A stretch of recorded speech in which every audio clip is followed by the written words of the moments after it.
The road to recovery 3 decades ago as we approach the 6-month anniversary of the December 10th tornado in western Kentucky. Today marks the 32nd anniversary of the killer tornado that hit Petersburg, Indiana on a Saturday night. Eyewitness News' Mike Pickett reports on what that town learned from their road to recovery. The tornado that hit on this day in 1990 killed 6 people in the Petersburg area. 32 years later, residents still remember what their recovery was like and the lessons others that are still going through their recovery in western Kentucky can learn from. As soon as you think about what day it is, it sure comes back to you June 2nd.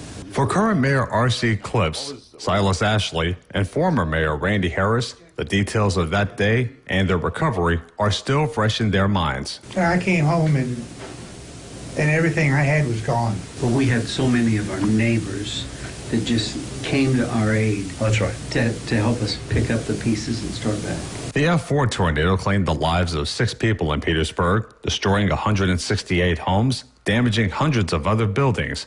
It hit just after 8 the night of June 2nd, weeks after the town was hit with a separate disaster. 2 or 3 weeks prior to that, we had, because of flooding, we had no water in Petersburg. The water plant, there was a main line broken, and there was no water in our community for a couple of weeks. And then on top of that was the tornado.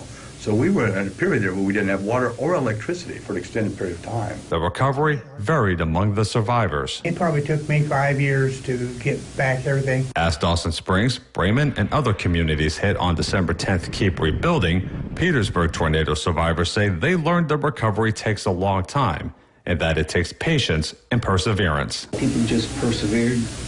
They didn't let it give them down. They didn't let it stop it. They didn't wait around for the government to come do it for them. They just did it. Ashley also says while he was rebuilding his house, he had a tornado shelter built in for him and his family to use, and that they've also used it a few times since that was built.